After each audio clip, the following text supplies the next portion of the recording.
Dear students, I welcome to all of you in my the star mathematics classes. और आज हम लोग इस वीडियो में डिस्कस करेंगे क्लास 11th का चैप्टर 1 सेट्स के बारे में डिस्कस करेंगे। और सबसे पहले ये समझेंगे कि सेट थ्योरी का डेवलपमेंट किसने किया था। हम जानते हैं कि सेट थ्योरी का डेवलपमेंट जो है जर्मन मैथमेटिशियन जॉर्ज कैंटर के द्वारा किया गया था। कब किया गया था? तो 1874 से 1897 ईस्वी के बीच में किया गया था। अब हम लोग समझेंगे कि सेट होता क्या है। इसका डिफिनीशन है कि a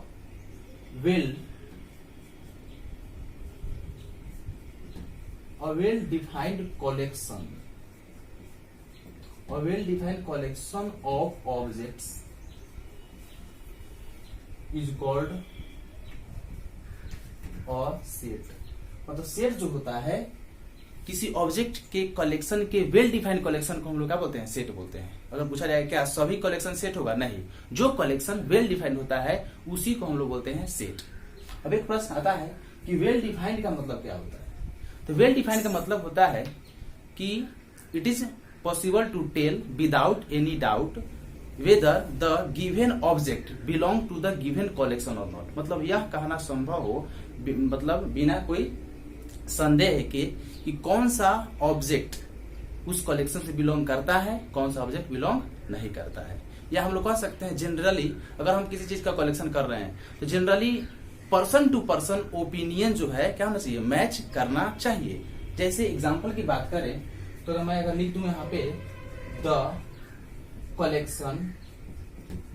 collection of natural numbers, the collection of natural numbers.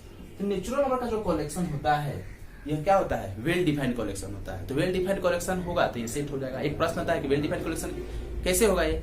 तो हम जानते हैं ना कि नेचुरल नंबर से कौन कौन से नंबर बिलोंग करता है। अगर इसका कलेक्शन करना हो तो मैं जानता हूँ नेचुरल नंबर होता है 1 2 3 4। मैं भी यही करूंगा, आप भी यही करोगे। तो जनरली क्या हो रहा है? पर्सन टू पर्सन ओपिनियन क्या कर रहा है? मैच कर रहा है। इसका मतलब ये कलेक्शन वेल डिफाइंड कहलाएगा। तो वेल डिफाइंड कलेक्शन होगा तो इसका मतलब ये क्या कहलाएगा? सेट कहलाएगा। और एग्जाम्पल की बात करते हैं, इसमें यहाँ पे लिख लू the collection of whole numbers. तो कलेक्शन ऑफ होल नंबर्स, तो होल नंबर का भी कलेक्शन अगर आप करेंगे तो होल नंबर से बिलोंग करता है 0 1 2 3 4 एंड सो ऑन। मतलब होल नंबर से बिलोंग करता है। मैं भी अगर इसका कलेक्शन करूं तो मैं भी यही करूंगा, आप भी यही करोगे। तो ये भी क्या कहलाएगा? आपका वेल डिफाइंड कलेक्शन होगा। तो वेल डिफाइंड कलेक्शन होगा तो इसका मतलब ये भी क्या है? एक सेट है। और अभी बहुत सारे हम लोग एग्जांपल ले सकते हैं। अगर हम बात करें तो सेट्स को ध्यान में रखना है कि सेट्स को हम लोग जनरली कैपिटल लेटर के द्वारा रिप्रेजेंट करते हैं और उसके अंदर का जो एलिमेंट होता है उसको हम लोग जनरली स्मॉल लेटर के द्वारा क्या करते हैं? रिप्रेजेंट करते हैं। इस बात को ध्यान में रखना है। अब हम लोग समझेंगे रिप्रेजेंटेशन ऑफ सेट्स।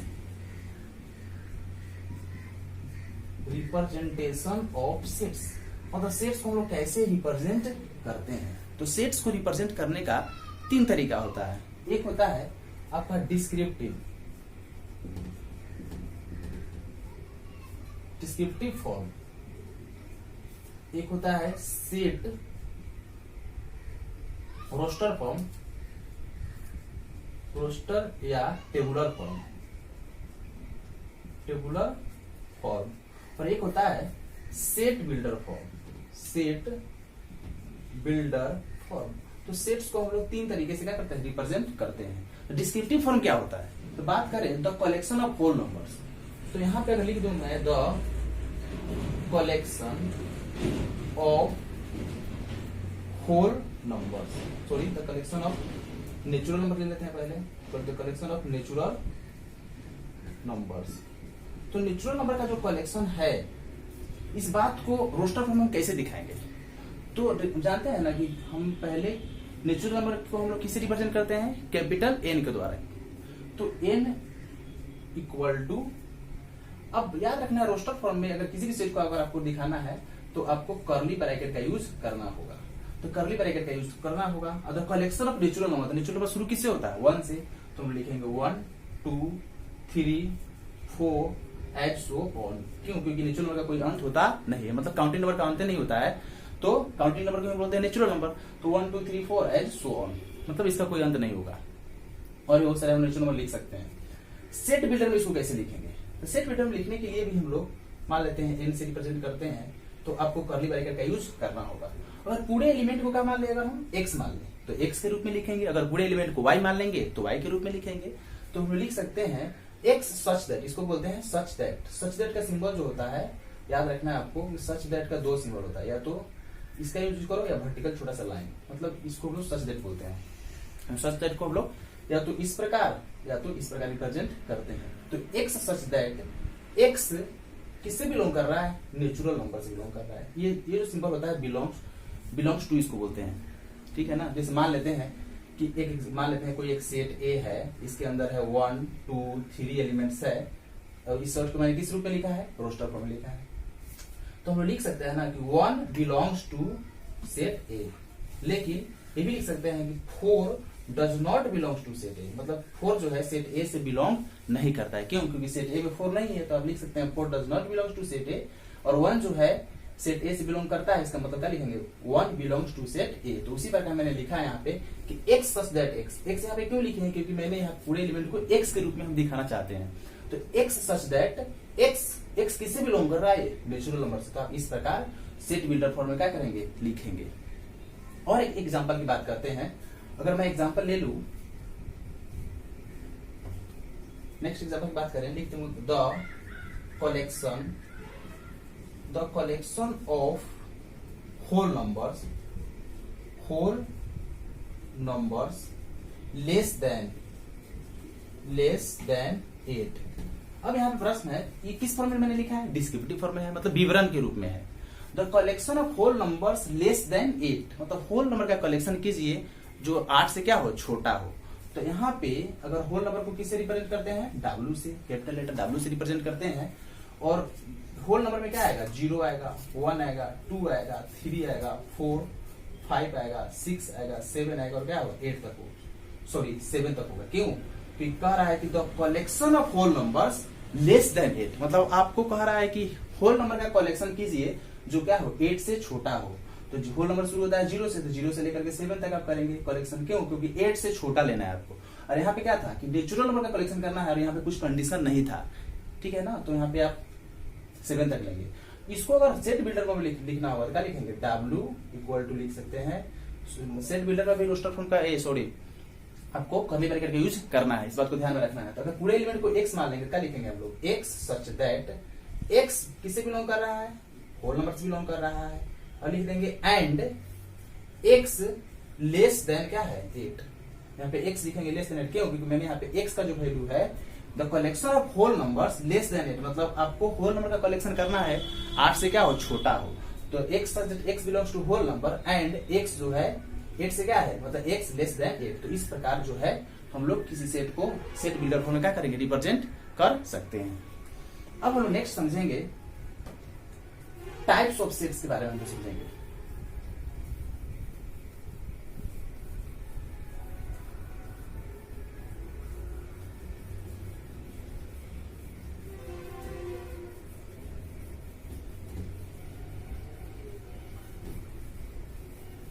नेक्स्ट समझेंगे टाइप्स ऑफ सेट्स।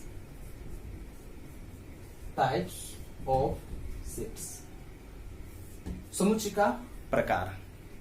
तो यहां पे हम लोग बात करेंगे टाइप्स ऑफ सेट पे। पहले हम लोग बात करते हैं इम्पिटी सेट क्या होता है। इम्पिटी सेट के बारे में हम लोग समझते हैं। तो इम्पिटी सेट मतलब होता है एक ऐसा सेट जो कोई भी एलिमेंट कंटेन नहीं करता हो। इसका डिफिनेशन की बात करें तो a set which does not contain any element is called empty set।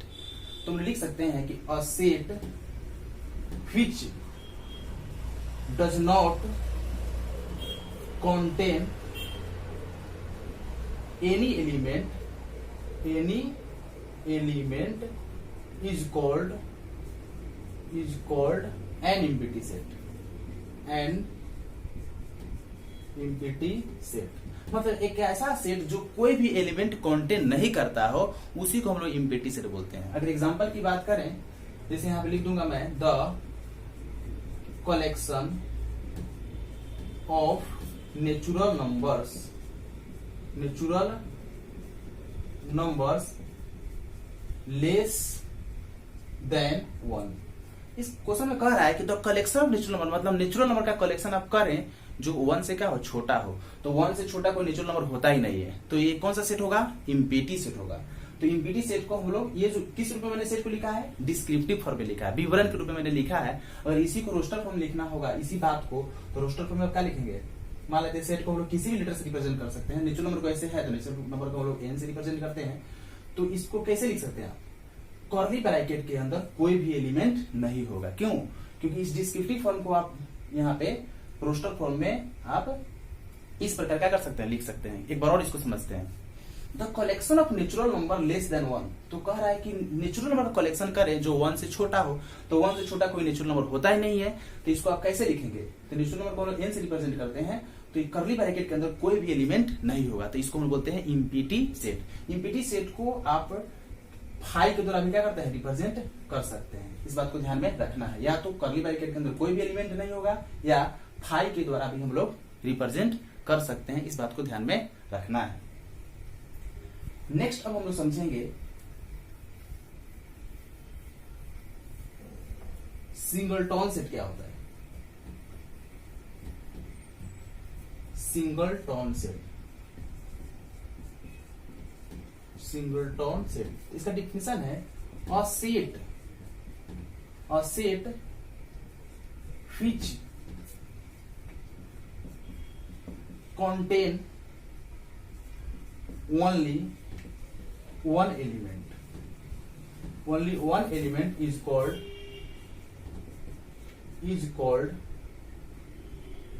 a singleton set. Singleton set. इसका मतलब है कि a set which contains only one element is called a singleton set. मतलब एक ऐसा सेट जो एक एलिमेंट कंटेन करता है उसी को हम लोग बोलते हैं सिंगलटन सेट। अगर बात करें एग्जांपल की बात करें तो मैं यहां पे लिख दूंगा the collection of prime numbers, the collection of prime numbers less then, the collection of prime numbers less then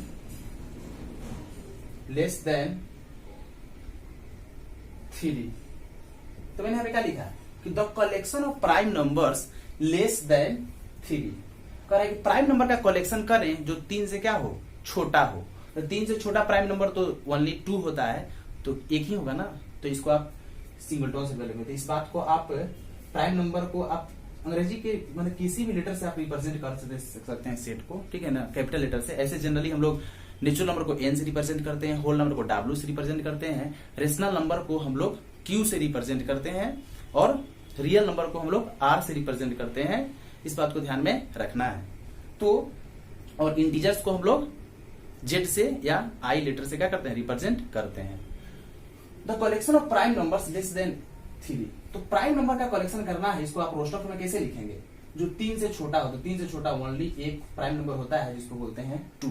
तो 2 को आप रोस्टर फॉर्म में क्या कर सकते हैं, इस प्रकार क्या कर सकते हैं, लिख सकते हैं। तो इसको क्या बोलेंगे, इसको आप बोलेंगे ये भी सेट है लेकिन इसके अंदर कितना एलिमेंट हुआ, एक एलिमेंट हुआ। तो इसी बात को रोस्टर फॉर्म में हम लोग इस प्रकार क्या कर सकते हैं, रिप्रेजेंट कर सकते हैं। तो कितना एलिमेंट इसमें हुआ, एक एलिमेंट, तो इसलिए इसको बोलेंगे सिंगलटन सेट। मतलब एक ऐसा सेट जिसके अंदर एक एलिमेंट आता हो उसी को हम लोग बोलते हैं सिंगलटन सेट। इस बात को ध्यान में रखना है।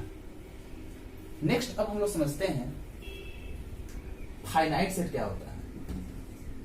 फाइनाइट सेट, तो इसका डिफिनेशन है कि a set which contain definite number of elements is called a finite set, is called a finite set। इसका डिफिनेशन है कि a set which contain definite number of element, मतलब एक ऐसा सेट जिसके अंदर निश्चित एलिमेंट्स हो उसी को हम लोग बोलते हैं फाइनाइट सेट। और नोट में याद रखना है कि इम्पीटी सेट जो होता है फाइनाइट सेट होता है, मतलब empty set is a finite set. इस बात को हमेशा ध्यान में रखना है, फाइनाइट सेट होता है। या हम लोग यहाँ पे लिख सकते हैं सेट व्हिच इज इम्पीटी एंड और which contain definite number of element, ये हम लोग लिख सकते थे। तो इम्पीटी सेट जो होता है ये क्या होता है, फाइनाइट सेट होता है। इस बात को ध्यान में रखना है, क्योंकि हम जानते हैं ना कि इम्पीटी सेट में कोई भी एलिमेंट होता ही नहीं है, तो ये डेफिनिट है ना, तो ये क्या कहलाएगा, इम्प्लीसिट सेट भी आपका क्या होता है, एक फाइनाइट सेट ही होता है। तो डिफिनेशन है set which contain definite number of elements is called a finite set. जैसे अगर बात करें, मान लेते हैं कोई सेट ए है, इसके अंदर है 1 2 3 4 5 एलिमेंट्स है, इसके बाद कोई एलिमेंट्स तो नहीं है, इसका मतलब ये क्या कहलाएगा, ये फाइनाइट सेट होगा। मतलब जिसके अंदर एलिमेंट फिक्स हो उसको हम लोग क्या कर सकते हैं, आसानी से काउंट कर सकते हैं, तो इसको हम लोग बोलते हैं फाइनाइट सेट। इस बात को ध्यान में रखना है। नेक्स्ट अगर हम बात करेंगे वो होता है इनफाइनाइट सेट। क्या होता है,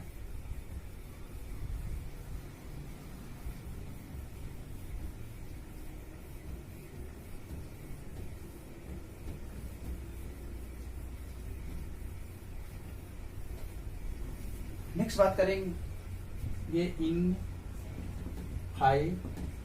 सेट। इसका डिफिनेशन क्या होता है, तो इसका डिफिनेशन है कि अ सेट व्हिच contains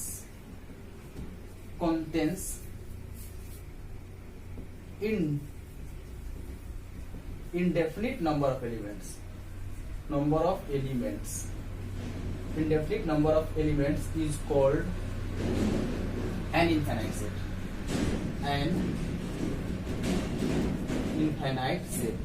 मतलब एक ऐसा सेट जिसके अंदर इनडिफिनिट नंबर ऑफ एलिमेंट्स हो, मतलब जिसके अंदर एलिमेंट्स निश्चित नहीं हो, उसी को हम लोग बोलते हैं इनफाइनाइट सेट। एग्जाम्पल की बात करें तो एग्जाम्पल में आप लिख सकते हैं नेचुरल नंबर का कलेक्शन। अगर लिखेंगे तो आपको लिखा क्या लिखेंगे 1 2 3 4 5 एंड सो ऑन, क्योंकि नेचुरल नंबर का कोई अंत होता नहीं है। तो क्या लिखा होगा कि a set which contains indefinite number of element, मतलब एक ऐसा सेट जिसके अंदर अनिश्चित एलिमेंट्स हो। तो नेचुरल नंबर का इसका जो कलेक्शन होता है, इसके अंदर आप क्या लिखेंगे, इसके अंदर अनिश्चित एलिमेंट होता है ना, क्यों, क्योंकि 1 2 3 4 5 एंड सो ऑन, मतलब इसका कोई अंत नहीं होता है। तो नेचुरल नंबर का जो सेट होता है क्या होता है, आपका इनफाइनाइट सेट होता है। इस बात को ध्यान में रखना है। या तो बोला जाएगा आपको होल नंबर का सेट क्या होता है, ये भी इनफाइनाइट सेट होता है। रेशनल नंबर का सेट क्या होता है, ये भी इनफाइनाइट सेट होता है। क्यों, क्योंकि रेशनल नंबर का कोई अंत, बहुत सारे नंबर हम ले सकते हैं ना। इंटीजर्स का सेट लेंगे तो भी क्या होगा, इनफाइनाइट सेट होगा। रियल नंबर का सेट क्या होगा, ये भी इनफाइनाइट सेट होगा। मतलब जिसके अंदर निश्चित एलिमेंट्स नहीं हो। तो मैंने इस सेट को किस रूप में लिखा है, रोस्टर फॉर्म में लिखा है। तो इसको हम बोलते हैं इनफाइनाइट सेट। इस बात को ध्यान में रखना है। नेक्स्ट अब हम लोग समझेंगे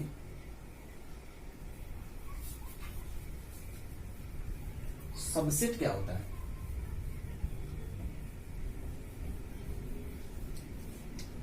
अब हम लोग समझेंगे सबसेट। सबसेट को हम लोग बोलते हैं उप समुच्चय। सबसेट को क्या बोलते हैं, उप समुच्चय। अगर बात करें सबसेट क्या होता है, तो बात करें, मान लेते हैं कि एक आपका सेट ए है, इसके अंदर 1 2 3 4 एलिमेंट्स है, और एक क्या है, सेट बी है। सेट बी है, इसके अंदर है 1 2 3 4 5 6 एलिमेंट्स है। तो आप यहाँ पे क्या देख रहे हैं कि सेट ए का जितना भी एलिमेंट है क्या सेट बी में है, तो सेट ए का जितना भी एलिमेंट सेट बी में है, क्योंकि सेट ए में 1 2 3 4 एलिमेंट है। क्या इसमें 1 2 3 4 एलिमेंट है, इसका मतलब है। तो इसका मतलब क्या, आप लिख सकते हैं कि A is the subset of set B। मतलब सेट A जो है सेट B का क्या है, सबसेट है। क्यों है, देख लीजिए, क्योंकि A का अगर पूरे एलिमेंट अगर B में है तो आप लिख सकते हैं कि A is the subset of set B। मतलब सेट A जो है सेट B का सबसेट है। अगर बात करें, और ये जो सिंबल होता है ना, ये इस सिंबल का अगर इनक्वालिटीज के अनुसार अगर समझा जाए तो आप अगर लिखेंगे, क्या लिखेंगे इसको, x less than and equal to अगर 4 लिखते हैं, इसका मतलब क्या हुआ, या तो x का वैल्यू 4 से क्या हो, कम हो, या x का वैल्यू 4 से क्या, 4 के क्या हो, इक्वल हो। मतलब इसका मतलब ये होता है ना। उसी प्रकार इसमें क्या होगा, या तो सेट A में जो एलिमेंट है या तो B के बराबर होता है, या तो B से कम है। ये दोनों के लिए हम लोग इस सिंबल का यूज करते हैं। नेक्स्ट हम लोग समझेंगे प्रॉपर सबसेट क्या होता है। प्रॉपर सबसेट क्या होता है, प्रॉपर सबसेट क्या होता है, इसका कंडीशन है कि A जो है सबसेट होगा किसका, B का, and A not equal to B। मतलब इसका मतलब है कि A जो सेट है वो सेट B का सबसेट होगा और A not equal to B होगा। इस कंडीशन, इस टाइप का कंडीशन होगा तो इसको हम लोग बोलते हैं प्रॉपर सबसेट। इसको हम लोग बोलते हैं हिंदी में उचित उप समुच्चय। अगर एग्जांपल की बात करें, मान लेते हैं कि सेट A है, ठीक है, इसके अंदर 1 2 3 एलिमेंट्स है, और एक सेट बी है, इसके अंदर भी 1 2 3 4 एलिमेंट्स है, तो आप लिख सकते हैं A is the proper subset of set B, मतलब सेट ए जो है सेट बी का प्रॉपर सबसेट है। तो एक प्रश्न आएगा, क्या यहाँ पे प्रॉपर सबसेट लिख सकते थे? यस, यहाँ भी अगर आप प्रॉपर सबसेट का अगर यूज करते कि A is the proper subset of B, तो आपका गलत नहीं होता। क्यों? क्योंकि ये जो सिंबल होता है या तो कम है या इक्वल है, दोनों के यूज होता है, लेकिन इसका यूज कब करेंगे? निश्चित रूप से कम है। इक्वल जब अगर दोनों सेट इक्वल होता, इसका एलिमेंट इसका एलिमेंट दोनों बराबर होता था, आप इस प्रॉपर सबसेट का सिंबल का यूज नहीं करते। किसका यूज करते? सबसेट का ही यूज करते। इस बात को ध्यान में रखना है। नेक्स्ट हम लोग समझेंगे कोई सेट के कितने सबसेट हो सकते हैं, ठीक है ना, मतलब किसी सेट के कितने सबसेट हम लोग लिख सकते हैं। मान लेते हैं कि सेट ए है, इसके अंदर है 1 2 3 एलिमेंट्स है, तो सेट ए के कितने सबसेट होंगे? पहला प्रश्न है कि सेट ए के कितने सबसेट होंगे। तो सेट ए के सबसेट होंगे, पहला तो होगा आपका 5। इस बात को ध्यान में रखना है। इम्पीटी सेट, मतलब इम्पीटी सेट जो होता है किसी भी सेट का क्या होता है? सबसेट होता है। इस बात को ध्यान में रखना है। और क्या हो सकता है? आपका सेट 1 होगा। 1 जो है क्या है? इससे बिलोंग करता है कि नहीं करता है? तो करता है। इसका मतलब क्या है कि 1 भी, सेट 1 भी क्या है? इसका सबसेट है। और क्या होगा बताइए? 2 भी सबसेट है, 3 भी होगा, 1 2 होगा, फिर क्या होगा? 2 3 होगा, फिर क्या होगा? 1 3 होगा, और यहाँ पर होगा 1 2 3 होगा। तो कितना सबसेट हो गया? 1 2 3 4 5 6 7 8। मतलब हम कह सकते हैं सेट ए के कितने सबसेट हुए? 8 सबसेट हो गया। मतलब याद रखना है कि यहाँ पे अगर सबसेट की बात करें तो हम लिख सकते हैं ना कि जो सेट है, ये जो सेट है, मान लीजिए सेट को किसी भी लेटर से रिप्रेजेंट करते हैं, इस सबसेट है किसका? 1। इस सेट का सबसेट है। बात सही है गलत है? तो ये बात आपका है सही है। आप तो सबसेट के लिए ये सिंबल यूज करें या ये यूज करें, मतलब ये सबसेट का यूज करें या प्रॉपर सबसेट का यूज करें, बात क्या है? सेम है। तो क्योंकि एलिमेंट इसका निश्चित रूप से कम है, तो ये यूज करो चाहे ये यूज करो, बात दोनों क्या है? सेम है। इस बात को ध्यान में रखना है। तो अब लिख सकते हैं ना कि ये जो सेट है, इस सेट का क्या है? सबसेट है। क्यों? क्योंकि ये सेट का जितना भी एलिमेंट है इसमें है, और ये भी सेट है। और इस बात को ध्यान में रखना है कि कोई सेट ही किसी सेट का सबसेट होता है। अगर यहाँ पे मैं लिख दूं क्या 1 जो है सबसेट है 1 इस सेट का, तो आप क्या बोलेंगे कि ये गलत हो गया। क्यों? क्योंकि ये सेट नहीं, ये तो एलिमेंट है ना। क्योंकि सेट के रूप में अगर यहाँ पे लिखा हुआ रहेगा, यहाँ भी सेट रहेगा, तो कोई सेट ही किसी सेट का क्या होता है? सबसेट होता है। इस बात को ध्यान में रखना है। तो यहाँ पे सेट ई के कितने सबसेट हो गए? तो 8 सबसेट हो गया। इसको हम लोग ट्रिक के अनुसार कैसे समझेंगे, कैसे किसी सेट का सबसेट निकालेंगे? तो सिंपल अगर निकालना होगा तो number of subset in set A लिखेंगे, नंबर ऑफ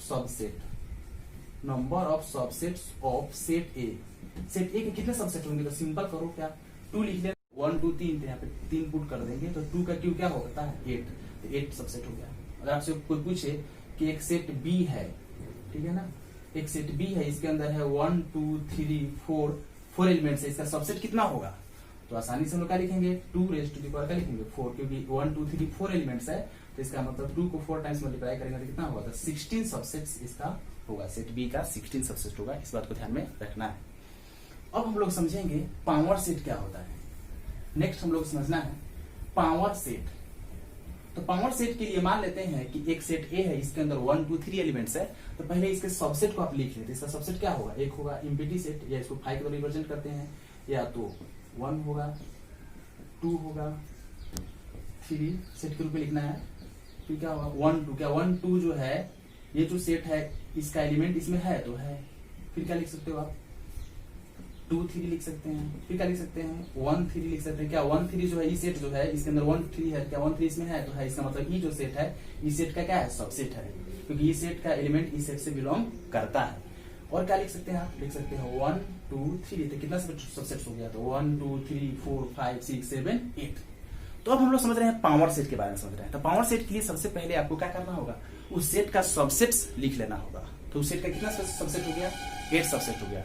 अब इस सबसेट्स को अगर सेट के रूप में आप लिखते हैं तो इसी को हम लोग कहते हैं पावर सेट।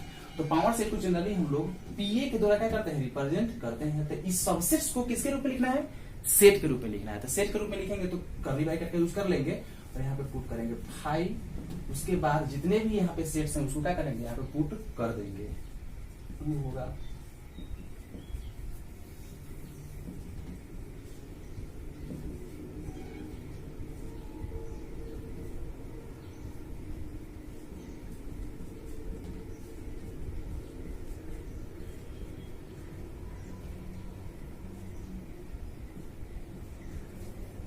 और यहाँ पे क्लोज कर देना है।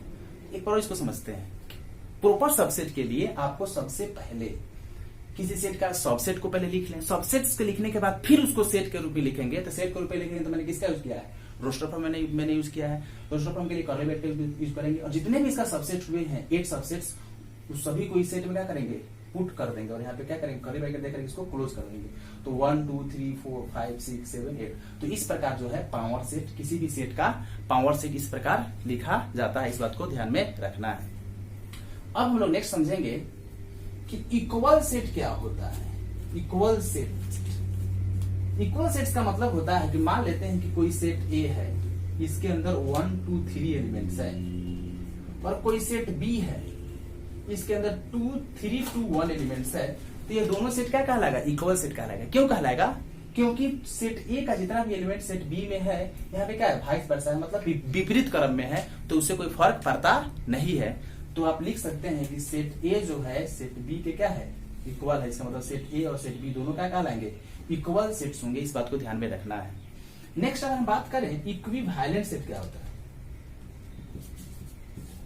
इक्विवेलेंट सेट्स क्या होता है, मान लेते हैं कि सेट ए है, इसके अंदर 1 2 3 एलिमेंट्स है, 3 एलिमेंट्स है, और कोई सेट बी है, इसके अंदर ए बी सी एलिमेंट्स है। मैंने पहले बात डिस्कस कर चुके हैं कि सेट्स को हम जनरली कैपिटल लेटर के द्वारा और अंदर का जो एलिमेंट होता है उसको स्मॉल लेटर के द्वारा हम रिप्रेजेंट जनरली करते हैं, ठीक है ना। लेकिन कभी कभी किताब में दे देता है कैपिटल लेटर, तो वो बात अलग है, लेकिन हम लोग जनरली स्मॉल लेटर के द्वारा रिप्रेजेंट करते हैं। तो यहाँ पे दोनों इक्विवेलेंट सेट होगा, इसलिए होगा क्योंकि इसमें क्या करना है कि number of element in set ए, आपको देखना है कि एन ए, तो एन मींस क्या होगा, number of element in set ए। तो सेट ए में कितना एलिमेंट है, 3 एलिमेंट है, और सेट बी में कितना एलिमेंट है, 3 एलिमेंट है। तो इसका मतलब number of element in set B, in number of element in set B में कितना एलिमेंट है, 3 एलिमेंट है। तो इसका मतलब सेट ए और सेट बी क्या कहलाएगा, इक्विवेलेंट सेट कहलाएगा। एक बार और इसको समझते हैं। मान लेते हैं कोई सेट ए है, इसके अंदर 3 एलिमेंट है, और कोई सेट बी है, इसके अंदर ये तो नंबर है, यहाँ पे क्या है, लेटर्स है, इंग्लिश अल्फाबेट का स्मॉल लेटर्स है। तो नंबर और लेटर्स है, तो उसको उससे कोई फर्क नहीं पड़ता है। सिर्फ आपको ध्यान क्या रखना है कि सेट ए का जितना भी कितना एलिमेंट है, 3 एलिमेंट इसमें भी है, 3 एलिमेंट इसमें भी है, और इसमें नंबर लेटर है, उससे कोई फर्क नहीं पड़ता है। तो दोनों अगर नंबर ऑफ एलिमेंट इसमें और इसका एलिमेंट अगर दोनों का नंबर ऑफ एलिमेंट अगर इक्वल हो, तब इसको कहते हैं इक्विवेलेंट सेट्स। इस बात को ध्यान में रखना है। नेक्स्ट हम लोग अब समझेंगे यूनिवर्सल सेट क्या होता है।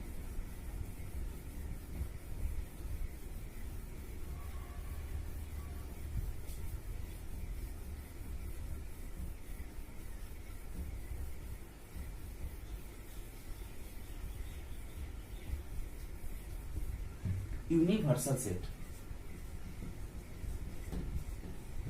यूनिवर्सल सेट क्या होता है, तो यूनिवर्सल सेट एक ऐसा सेट होता है जो अदर सेट्स के सभी एलिमेंट्स को कंटेन करता है।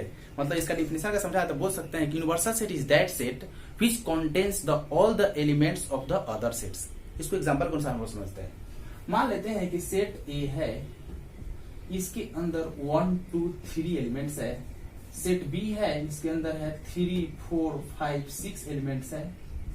कोई सेट सी है, इसके अंदर है 7 8 9 एलिमेंट्स है। तो यूनिवर्सल सेट को हम लोग कैपिटल लेटर यू के द्वारा रिप्रेजेंट करते हैं। इस बात को ध्यान में रखना है। तो यूनिवर्सल सेट जो होगा क्या होगा, 1 2 3 4 5 6 7 8 9 होगा। यूनिवर्सल सेट जो होगा इसके अंदर 1 से लेकर 9 एलिमेंट्स होगा। मतलब यूनिवर्सल सेट एक ऐसा सेट होता है जो अदर सेट में आपका सेट ए आएगा, सेट बी आएगा, सेट सी आएगा, क्या ये तीनों सेट का एलिमेंट इसमें है, चेक करते हैं। 1 2 3 1 2 3 है, 4 5 6 7 4 5 6 7 भी है, 7 8 9 भी है। इसका मतलब क्या कहलाएगा, ये कहलाएगा यूनिवर्सल सेट, ठीक है ना। तो आप क्या लिख सकते हैं कि यूनिवर्सल सेट जो होता है एक ऐसा सेट होता है जो अदर सेट्स के सभी एलिमेंट्स को कंटेन करता है। इसको अगर वेन डायग्राम में हम लोग यूनिवर्सल सेट को मतलब रेक्टेंगल के द्वारा क्या करते हैं, रिप्रेजेंट करते हैं। इस बात को ध्यान में रखना है। तो इस प्रकार मैंने इस वीडियोज में टाइप्स ऑफ सेट्स के बारे में डिस्कस किया है। और अगले वीडियो में हम लोग डिस्कस करेंगे नेक्स्ट एक्सरसाइज को हम लोग कंप्लीट करेंगे। Thanks for watching video.